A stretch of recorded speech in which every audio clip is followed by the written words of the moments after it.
Easy guys, we're back on Spore again. Evolution has many requirements, including a creature's ability to acquire adequate resources for growth and development. This desire for resources can be interpreted as a fierce aggression, as a creature relentlessly preys on anything it can consume to survive.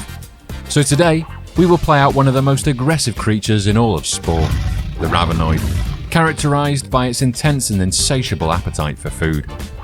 The journey began on the planet Ravenoid, a chaotic primal world named after our creature in honor of its ultimate success, but also because I'm not great at coming up with different names. It all began the same way all things do in Spore, emerging from the primordial goo of the tide pool. Our tiny carnivorous creature begins its journey, immediately on the hunt for food. But in order to survive and reproduce in its environment, it must endure the many fierce predators of the tide pool. Our constant desire to consume led us to grow many mouths, a mouth on our face and a mouth on our butts, bringing new meaning to the phrase, any hole's a goal. In fact, mouths are everywhere, surrounded by a perimeter of deadly spikes, the first upgrade received in Spore and arguably the most overpowered in the cell stage. A healthy perimeter of spikes is pretty much impenetrable for offense or defense. By expanding our bodies to apply spikes and then shrinking them again, we can maximize the number of spikes and mouths we can fit on our bodies, with an added, all-seeing red eye of rage. Immediately, I realized I'd forgotten to include any way for our organism to move, a glitch in the evolutionary chain, but not a complete failure. Although slow, our defensive spikes created many opportunities for food. Although eating with anything but our face mouth was a tricky endeavor. After amending the propulsion issue with flagella, we could feed faster, bouncing between meals with our plethora of defensive spikes. Sometimes creatures found a weak spot between them, the Ravenoid's Achilles heel, as our many mouths created openings for creatures to attack. To answer this, we expanded our body again, evolving long tubular proboscis intermingled between more deadly spikes. This time, any creature that got close was magnetized towards us, stabbed and drained of fluids. Our bodies had ascended to become the ultimate milkshake feeder. Our species wasn't particularly active, yet surrounding us, other creatures withered and died. Until scarily, this abundance of vegetarian smoothies allowed us to develop intelligence. One of our mouths evolves into a singular hopping appendage we use to scramble onto land. Our species quickly evolves to build nests and seeks to adapt to this new world and its rich abundance of food to appease our starving bodies. Our early water-based adaptations weren't effective in this new environment, yet one thing remained. Much like the prehistoric apex predators of our own planet, evolution favored the biggest mouth, enabling us to eat larger prey in more significant quantities. We developed short, stout forelegs to manage the weight of our giant mouths and long tail spikes to protect ourselves from danger, an adaptation of our early spiky bodies. We set out to socialize with the locals by repeatedly biting them, saving them from the horrors of ever becoming a sentient species and becoming aware of their own mortality. The spittoon were the first to offer themselves as food, their measly bodies providing sustenance, followed by the crocus and the rock, the rake, until all the nests adjacent to our own fell victim to our Ravenoid's endless desire for food. Our continued aggression towards other species was not always prosperous, but our failures only fueled further adaptation, and our simple tail spikes evolved into vicious, slashing weapons, spelling extinction for the croon.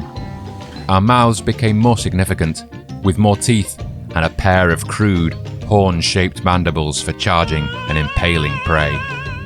Our primordial planet was dominated by tropical storms, and predators on the island were numerous. It was kill or be killed. Many epic creatures roamed this planet. There was chaos, with creatures fleeing left and right, while stragglers were picked off and eaten. Predatory gangs attacked neighboring nests, including roaming epics such as this Armachillis.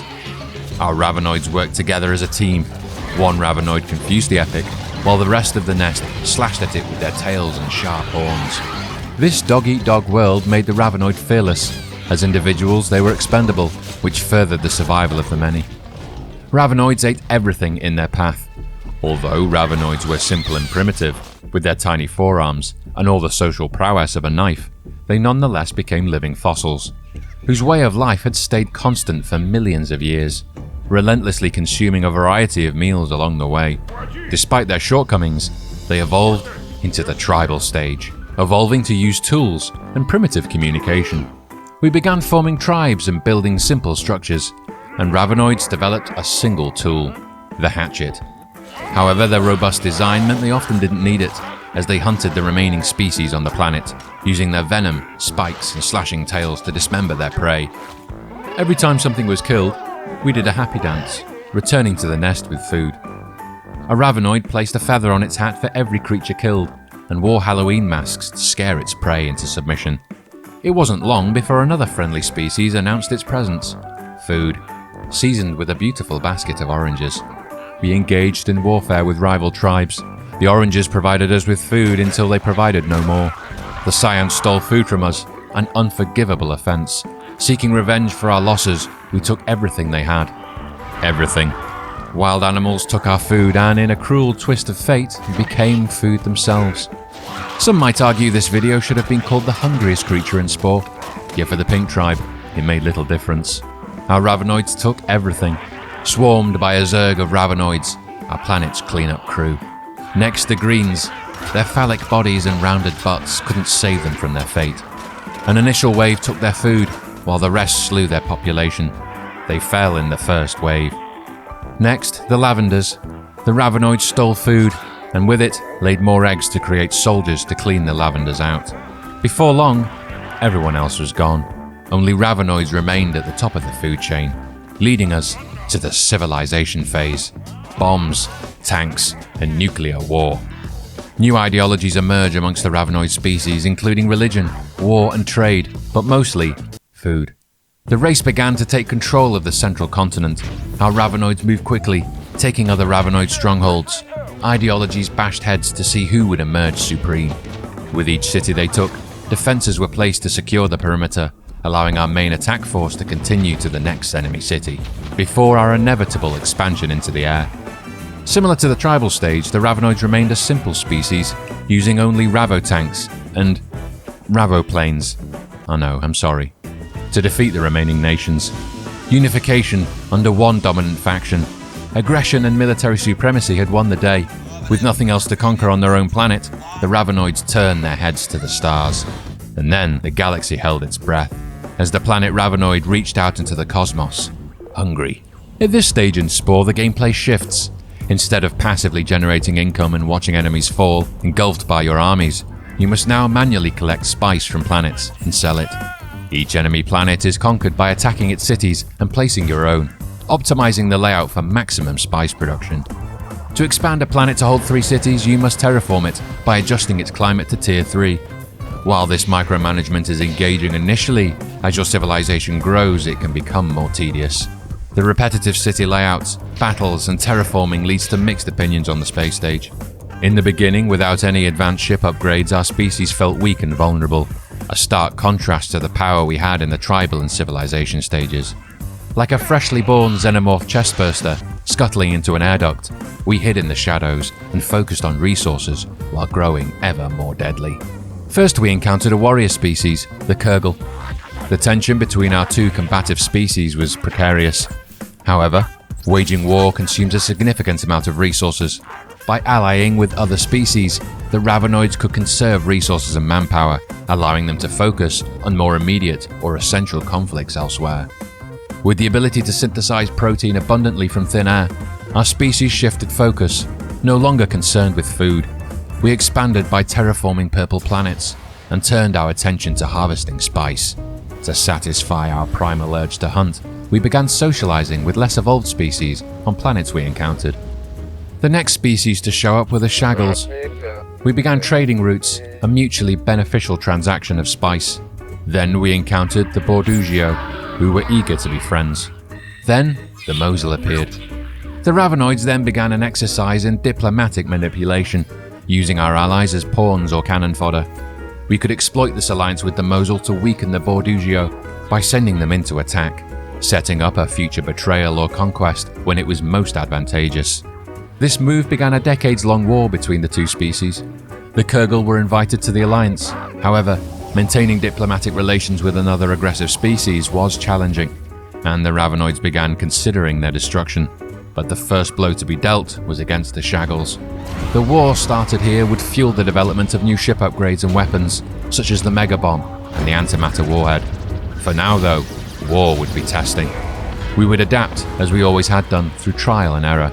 It took multiple attempts to take the Shaggles' homeworld due to our primitive weapons. But the Shaggles' war had been prosperous, helping us develop new weapons. We took the war to the Kurgle, who had been challenging to contend with since the beginning, and had reached their time of judgment. Our new antimatter warheads made quick work of their cities. On the edge of the system, the Ravenoids discovered the Grovid, a primordial variant of their own species. We decided to ascend them to create a loyal, subservient ally. This new ally would feel indebted to its Ravenoid benefactors and provide valuable support through resources, ships, or political allegiance. Now that security and stability had been brought to our local system, we set out to explore, following our desire to travel to the galaxy's center, as every creature in Spore does. We had recently unlocked the technology to travel through wormholes unscathed, so we set out to find one, hoping it would take us closer to the galaxy's center. After a few wasted efforts, one was found. Setting up a planet nearby as a foothold on the other side, we ventured towards the center of the galaxy. As the galactic core approached, the range between solar systems we could cross was reduced, making our path more difficult. Then, we encountered the Grox, widely considered the most aggressive empire in the galaxy. They inhabit thousands of worlds around the core and persistently attack anyone passing through their space. Hanging around any length of time would quickly lead to our destruction. I found the easiest way to travel through Grox space is to stock up on many energy and repair consumables as possible, which can be used intermittently, avoiding destruction.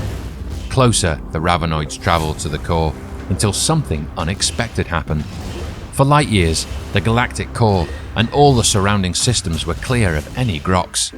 They had been utterly wiped out. It was the genocidal herbivores. They had sought to cleanse the galaxy from those who would not agree with their point of view, and in doing so, had used their fanatical frenzy to cleanse the Grox from the center of the galaxy. In a final realization, they had become guardians of the galactic core. After a brief visit to see Steve at the Galactic Center and claim the Staff of Life, the Ravenoids concluded that as both themselves and the genocidal vegetarians had similar aggressive tendencies, an alliance might prevent a constant state of war between them, allowing each to focus on external expansion and domination of a deadlier enemy, the Grox, without having to defend against one another. And so the genocidal herbivores agreed to align with the Ravenoids as long as they agreed to eat veggie burgers on Wednesdays. In stark contrast to its namesake, the Staff of Life, which raised a planet to Tier 3, brought instant death to the Grox, who could only survive on Tier 0 planets.